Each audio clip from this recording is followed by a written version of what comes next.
NV News, a ray of positivity। भारतीय राजनीति में मोरारजी देसाई का नाम उन नेताओं में शुमार है जो जिद्दी होने के साथ साथ हठी भी थे। वो किसी की बात सुनते नहीं थे, लेकिन अपने इरादों के पक्के थे। शुरू से ही उन्हें प्रधानमंत्री बनना था और कहीं न कहीं उनका अपना रवैया ही उनके आड़े आता रहा। हर बार अपनी दावेदारी उन्होंने खुद पेश की। नेहरू के निधन के बाद उन्होंने प्रधानमंत्री पद के लिए सबसे पहले अपना नाम आगे बढ़ाया। जयप्रकाश नारायण को भ्रमित और इंदिरा गांधी को लिटिल गर्ल बताते हुए वो लाल बहादुर शास्त्री के खिलाफ खड़े हुए, लेकिन पीएम पद नहीं मिला। शास्त्री के निधन के बाद भी स्थितियां ऐसी थी कि उनका हारना तय था, लेकिन फिर भी वो पीछे नहीं हटे। उन्हें हमेशा लगता था कि उनकी काबिलियत के बावजूद उन्हें जानबूझकर पीएम नहीं बनाया जा रहा। 1967 में उन्हें मनाना बहुत मुश्किल रहा। इसके बाद 1975 में उन्हें जनता पार्टी ज्वाइन करनी पड़ी और 1977 में आखिरकार देश के चौथे प्रधानमंत्री बने। इंदिरा गांधी को हराने के लिए सारी पार्टियों ने एक साथ चुनाव लड़ने का फैसला किया था। जनता पार्टी 23 जनवरी 1977 को जिसका गठन हुआ, इसमें जनता मोर्चा, चरण सिंह की पार्टी भारतीय लोक दल, स्वतंत्र पार्टी, राजनारायण और जॉर्ज फर्नांडिस की सोशलिस्ट पार्टी और भारतीय जनसंघ एक साथ आई।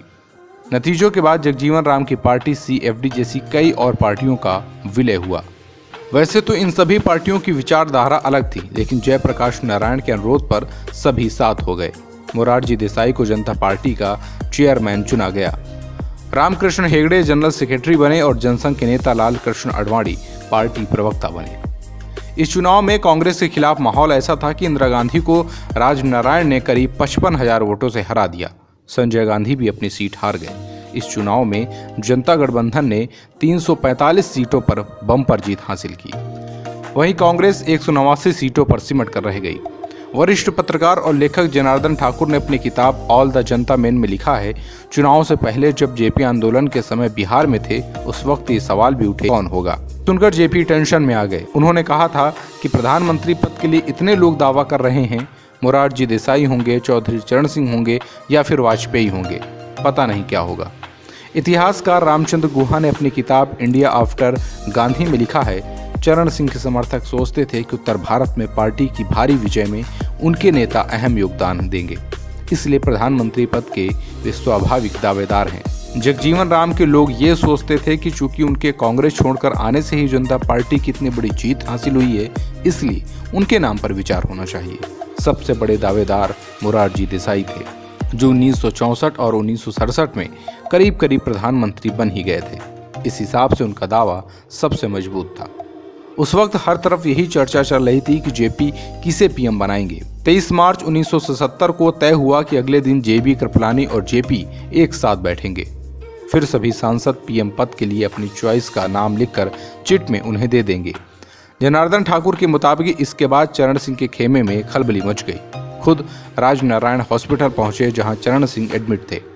उन्होंने चरण सिंह को बताया कि वो पीएम बनने की अपनी ख्वाहिश जेपी के सामने नहीं रखेंगे तो बहुत देर हो जाएगी। जगजीवन राम की दावेदारी पर चौधरी चरण सिंह ने जेपी को एक 4 लाइन की चिट्ठी लिखी। उसमें चरण सिंह ने लिखा कि वो जगजीवन राम के प्राइम मिनिस्टरशिप में काम नहीं कर पाएंगे। साथ ही ये भी बता दिया कि वो मोरारजी देसाई के लिए इस रेस से बाहर हो रहे हैं। ये चिट्ठी लेकर राजनारायण वहां से निकले और साथ ही जगजीवन राम के खिलाफ कुछ लोगों से माहौल बनाने के लिए कहा। यहाँ राजनारायण ने जगजीवन राम को लेकर जाति सूचक शब्दों का भी इस्तेमाल किया। साथ ही उस समय जगजीवन राम को लेकर ये भी सवाल उठे कि उन्होंने इमरजेंसी के समय सरकार का साथ दिया था। फैसले की घड़ी आई तो जेपी ने मोरारजी देसाई का समर्थन किया। आखिरकार जो मोरारजी देसाई नेहरू और शास्त्री की मौत के बाद पीएम नहीं बन पाए, आज उनका सपना पूरा हो गया। मोरारजी देसाई यहाँ इमोशनल हो गए और जेपी से कहा कि उनके सलाह के मुताबिक ही वह काम करेंगे। NV News, a ray of positivity।